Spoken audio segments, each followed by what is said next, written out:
जीवन में किसी भी तरह के स्वास्थ्य की समस्या होती है तो उसके पीछे जो कारक ग्रह हैं वो सूर्य हैं। और सूर्य को मजबूत होने से जीवन के लगभग हर समस्याओं से आप मुक्त हो जाते हैं। समस्त सृष्टि के ऊर्जा और प्रकाश के कारक सूर्य हैं और सूर्य को स्वास्थ्य, राज्य, औषधि, पिता, खाद्य पदार्थ के कारक माने जाते हैं। सूर्य नाम, यश, राज्य, पद भी देता है और किसी भी तरह के स्वास्थ्य की समस्या के पीछे सूर्य होता है।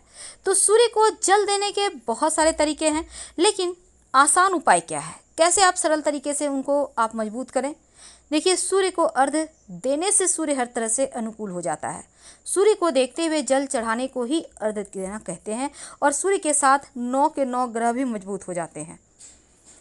तो कैसे देंगे जल? देखिए, सबसे पहले तो आप अगर नदी में नहाते हैं तो नदी में खड़े होकर दे सकते हैं, घर में नहाते हैं तो घर में भी दे सकते हैं। लेकिन जब भी सूर्य को जल अर्पित करें, सूर्य दिख रहा हो आपको, तभी आप जल अर्पित करें, तभी आपको उसका पूरा फायदा होगा। अब ये नहीं कि बाथरूम में नहाकर वहीं पर जल दे दिए तो फिर पूरा फायदा नहीं मिलेगा।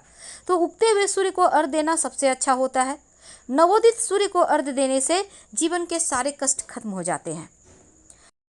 सुबह जितना जल्दी उठकर आप जल देते हैं उतना ही लाभ होता है। सूर्य की रोशनी जब चुभने लगे तब जल देने का उतना फल नहीं मिलता। तो सूर्य को जब आप जल दें तो गायत्री मंत्र पढ़ सकते हैं। अगर विशेष मनोकामनाओं की पूर्ति के लिए कैसे जल देंगे? देखिए, अच्छे स्वास्थ्य के लिए और पॉजिटिव एनर्जी के लिए आप जल में 1 चुटकी लाल चंदन या रोली डालकर अर्घ्य दें। अगर किसी ने पैसा ले लिया है या आपके धन की मुश्किलें आपको परेशान करें, तब आप लोटे में 1 चुटकी लाल मिर्च के बीज डालकर अर्घ्य दें और ये प्रयोग रविवार के दिन से ही शुरू करना है।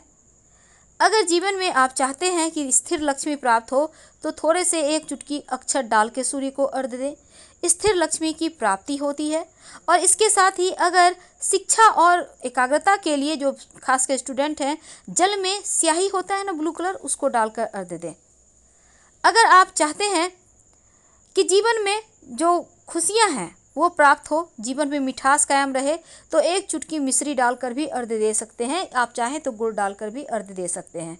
अगर पितृदोष परेशान करे तब 1 चुटकी काला तिल डालकर सूर्य को अर्घ्य देने से राहत मिलती है, लाभ होता है।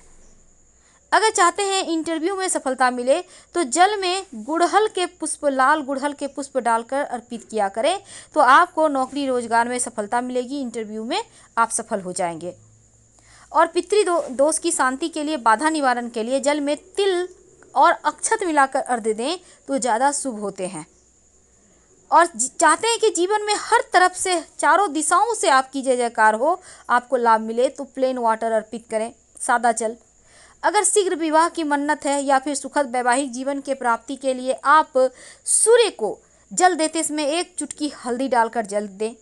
और अगर आपका सूर्य ही गड़बड़ है तब आप गुड़ डालकर भी डाल सकते हैं। वैसे मंगल के को बेहतर करने के लिए भी आप गुड़ डालकर सूर्य को अर्घ्य दे सकते हैं, इससे आपको उतने ही बेनिफिट आपको मिलेंगे। तो सूर्य को ज्योतिष में आत्मा का कारक माना जाता है। सूर्य ऊर्जा और पॉजिटिव एनर्जी को देने वाले हैं।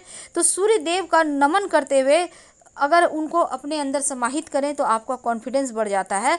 और सूर्य देव को जल देते समय ये ध्यान रखिए कि उनका जो जल दे रहे हैं तो पैरों में आपको वो जल का छींटा ना पड़े। अब आप बचे हुए, चूँकि यहाँ पर किसी पात्र में आप जल अर्पित कर सकते हैं और उस पौधे को, पात्र का जल को आप पौधे में डाल दें, इस बात का ध्यान रखिए।